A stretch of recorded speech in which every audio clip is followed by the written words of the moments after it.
Don't do that. Audio was a little bit No. I'd like them both to start at the same time. You get used to figure it out. But we were warned. Right. Before November. That happened. It is still really warm, isn't it, even with AC going? Yeah. Session's gonna be a long one too. Okay. So, I'm gonna pull up the city council. Let's go for it. Why would One we? by, I think I still have it. I'm good, how are you? Doing good. The printout. Okay.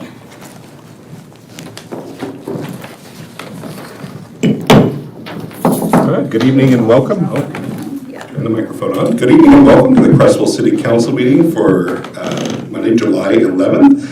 Would you please stand and join us for the Pledge of Allegiance? I pledge allegiance to the flag of the United States of America and to the republic for which it stands, one nation, under God, indivisible, with liberty and justice for all. Alrighty. Well, we were just talking about this right before the meeting, and to make up for last meetings, the work session that was so long, this one will probably go by a little bit quicker. And I know I first need to announce, before I go any further, that we have an excused absence. Mayor Dave Strab has planned time away, so he will not be with us this evening. Is that what you were going to tell me, Roberta? You can read my mind. Yes, well, the frantic look over there and says, hey, we gotta say that. Alrighty, so we'll go ahead and jump into item number 1, which is public forum. There's a maximum time of 30 minutes and speakers will be limited to 3 minutes each. Roberta, do we have anybody signed up to speak? I do know.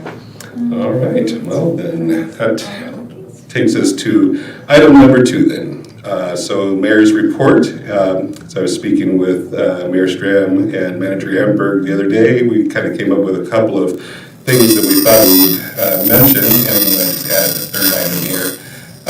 First one is for just mentioning and saying what an amazing and successful July 4th event that we had last week. Hey, yeah, that's almost worthy of a round of applause right there. But and I wanted to just call out some specifics. So of course the Chamber of Commerce did a fabulous job, and would want to mention them, of course, as well as city staff, who also works hard to prepare for and then clean up after the event.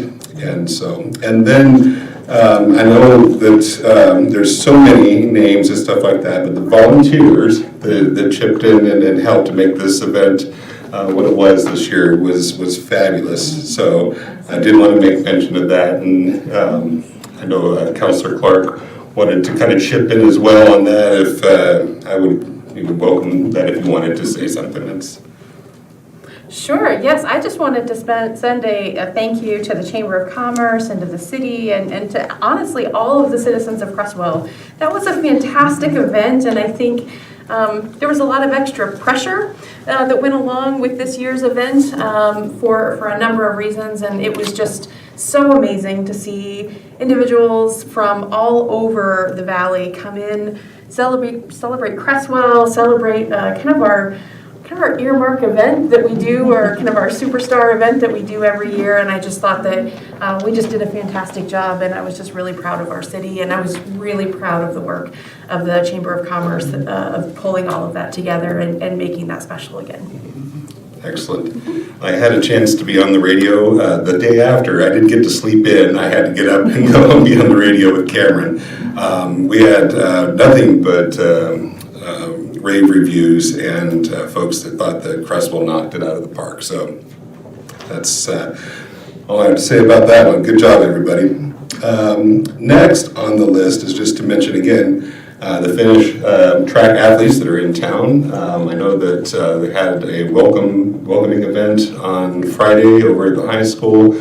I think I caught a couple of you over there, and that was really amazing, really cool. And so just all of that has gone into the planning and such to bring that team here to Creswell is pretty neat. So again, just mentioning that in case you have a chance to catch them out practicing or at the events themselves. I don't know exactly when they are doing their events, but team looked great. So, all right. And then lastly is just to make a quick mention that there actually is an opening in application for LTD's.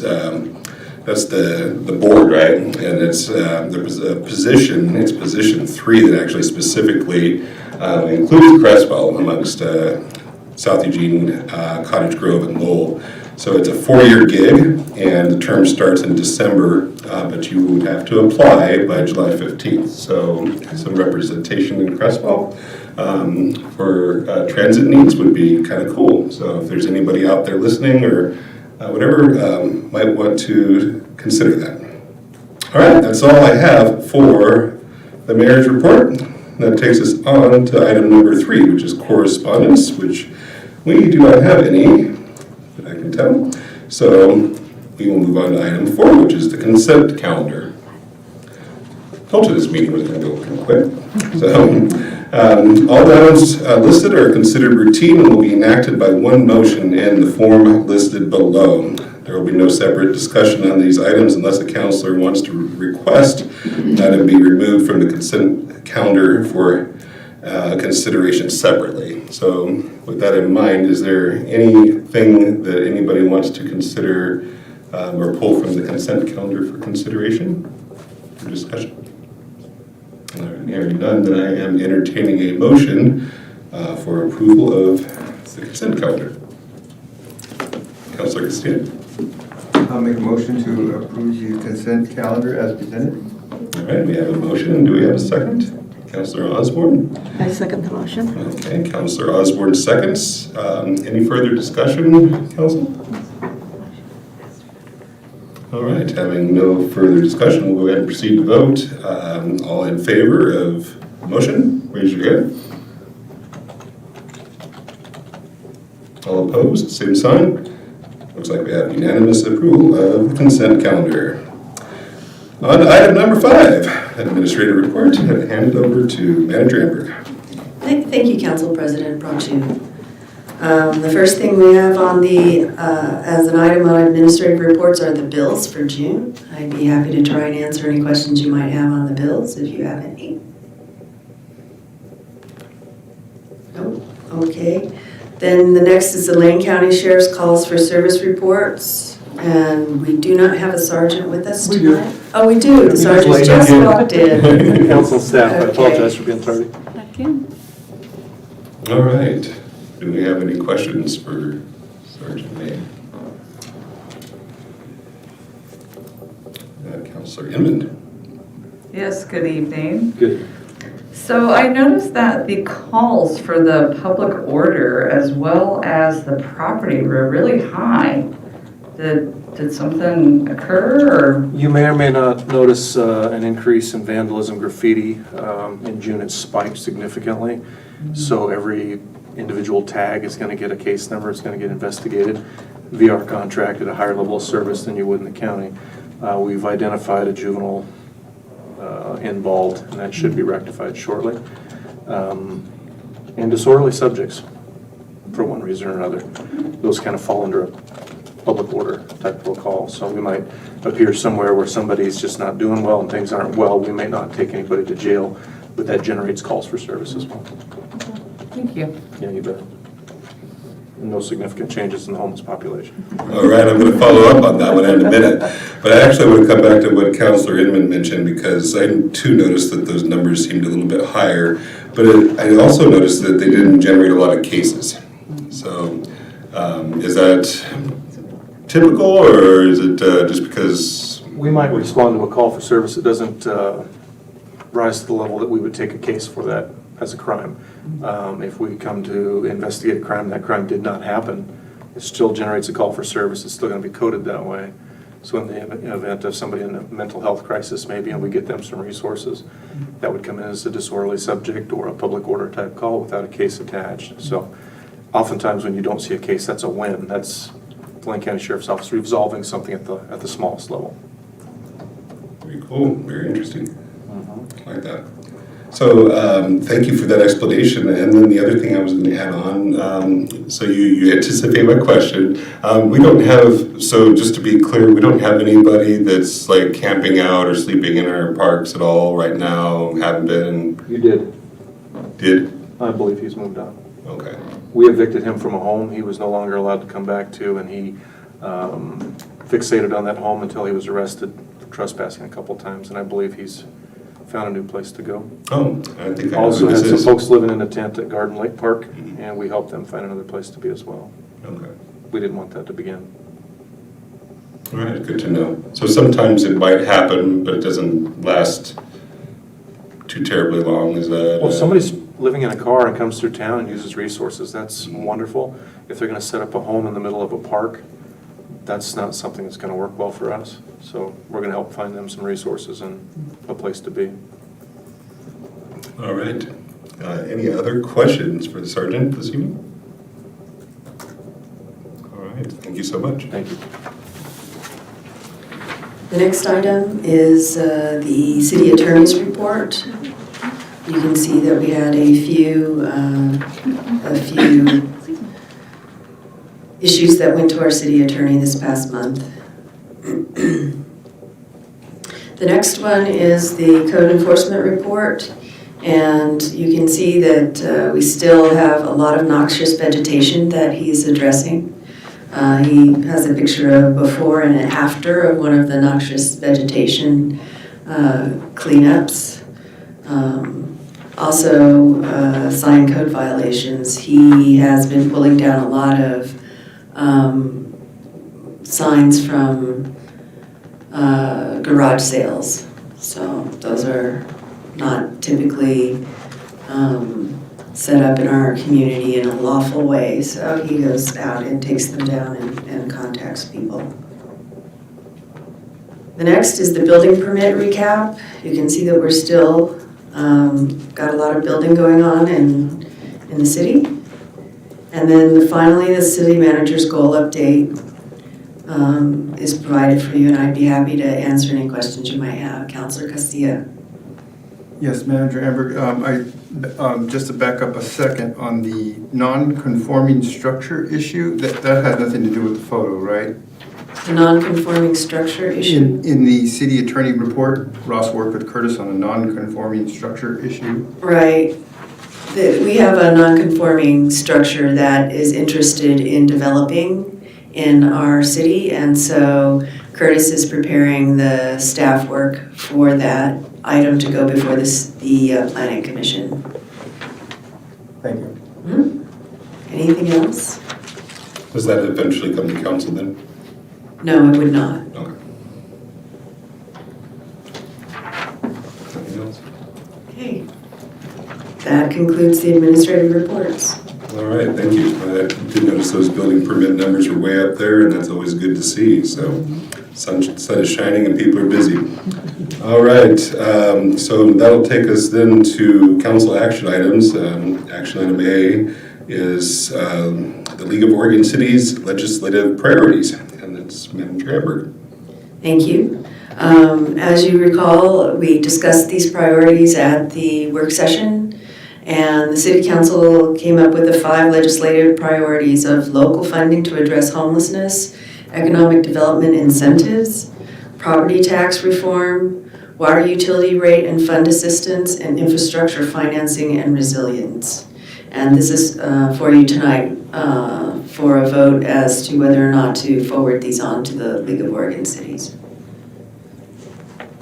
All right, council, do we have any questions for Manager Amberg at this time?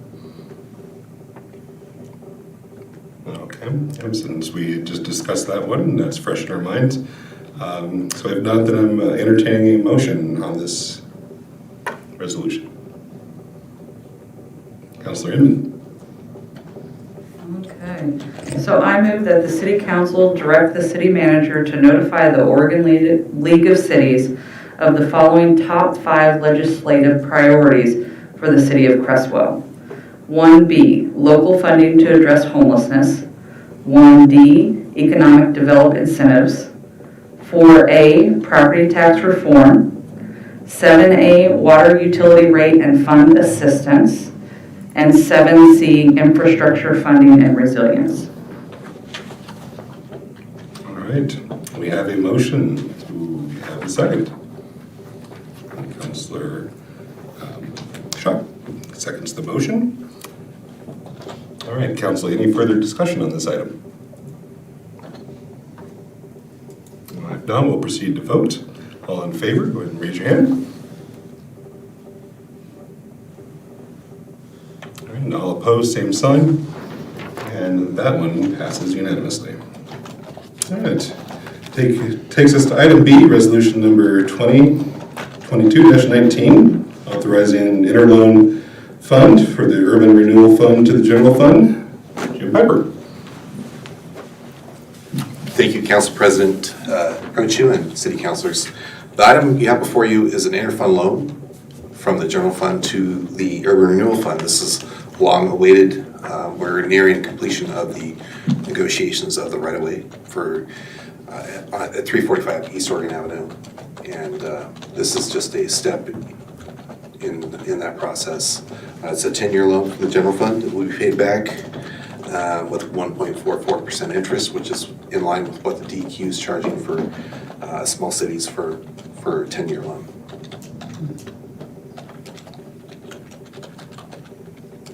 Council, any questions for Mr. Piper here on this one?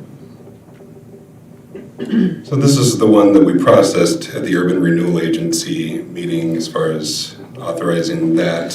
It was part of the budgeting process. Yes. Okay. Yeah, we will have to come back to the Urban Renewal Agency and receive the funds at a later meeting. Okay. All right. Well, any other questions? No questions, and I will entertain a motion on this one.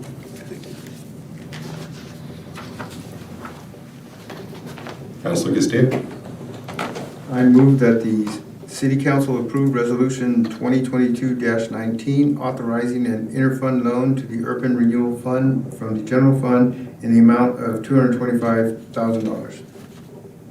All right, do we have a motion? We have a second. Councilor Clark seconds the motion. All right. Any further discussion? All right. If not, we'll proceed to vote. All in favor, raise your hand. All opposed, same sign. And that passes unanimously. Takes us to item 7, upcoming meetings and events. July 19th, 2022 is the Public Safety Committee at 5:45 p.m. And then July 19th also is the Park and Tree Advisory Board, and that happens at 10 a.m. And with that, we are adjourned.